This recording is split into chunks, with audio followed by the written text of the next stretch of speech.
So, ayun, hello po sa inyong lahat mga kaibon. Ayun, magandang gabi po sa lahat. So, mga kaibon, sa ngayong video po na to, sasagutin ko po yung tanong sa akin ni Ma'am Gina Lynn Dumalasa tungkol doon sa parakit niya na kasi nagka-problema yung parakit niya rin kasi sabi niya sa akin is brown na daw yung yung ilong ng parakit niya, yung hen. Pero sobra daw sa sa tapang, subali sinasaktan yung yung lalaki. So yun yung problema niya sa sa parasan niya So yun mga kaibon base sa alam ko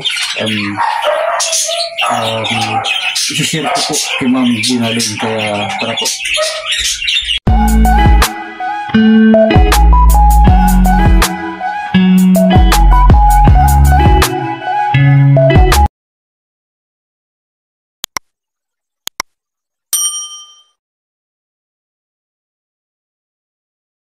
So ako po mga kaibon, ang technique na ginagawa ko sa ganyang sistema kapag matapang yung parisan o matapang yung babae sa sa parisan natin sa parakit o hindi lang sa parakit, minsan lalong-lalo na po sa sa mga Alps o sa mga African lovebirds ang napaka-territorial ng babae.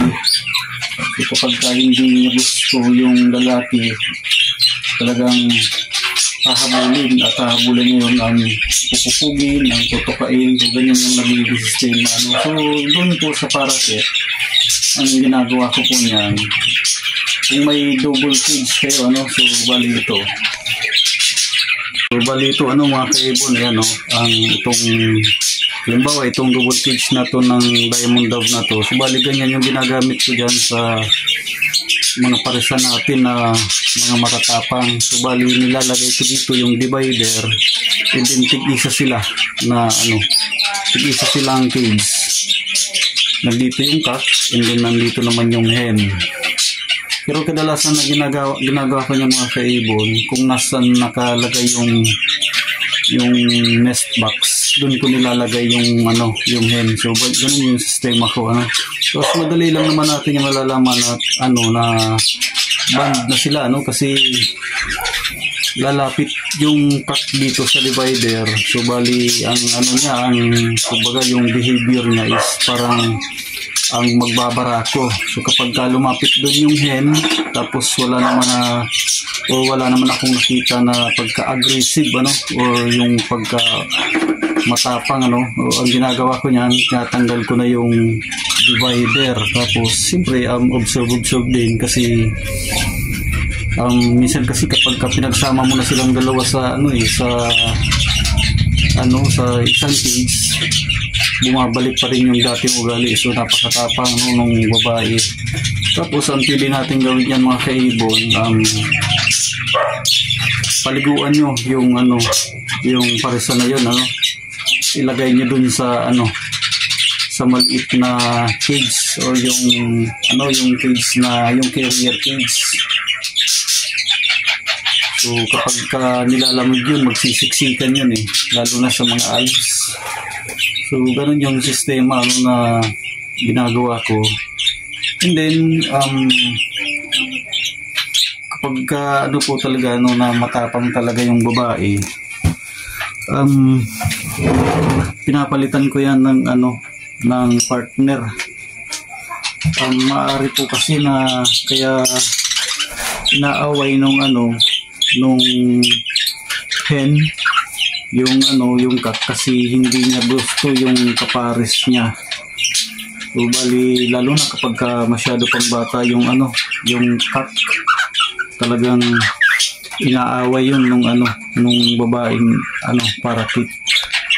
So sa ngayon mga kaibon, ipapakita ko sa inyo itong parisan natin dito. So bali may dalawa na siyang inakay itong badge natin dito. So bali kumbaga yung disadvantage nito kasi mga matatanda na to. So bali 4 sana yung itlog nito.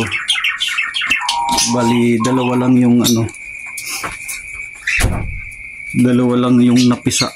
So bali kapag ganun po kasi mga kaibon, kapag matanda na yung parisan, maaaring na kulang na sa similya yung nila, lalo na yung hen, So ayan, bubuksan lang natin yung nest box.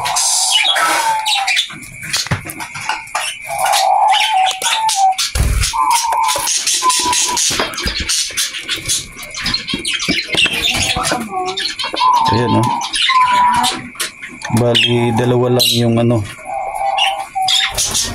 dalawa lang yung napisa. Ayan, out of 4 eggs. So okay na din yan, at least may may napisa. So ito yung ayan, matanda na po tong babae na to na Badji. So sana hindi pupugin kasi may attitude po to na kapag medyo malaki na yung inakay, sinasaktan niya na. So sana wag niyang saktan kasi wala tayong ibang parisan dito na may inakay din. So bali siya lang yung may inakay dito sa mga parisan. Tapos ito naman yung albs ko natin. So ayan, bali may 3 itlog. Egg candling natin, Ayan, ito fertile to. Tapos ito ganun din. Ayan, ito puti. Ayan, clear siya, infertile. 3 yung itlog, 2 yung fertile.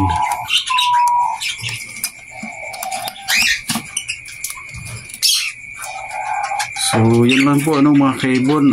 Sana nasagot ko yung tanong ni Ma'am Gina Lynn. So salamat and happy birthday mga kaibon.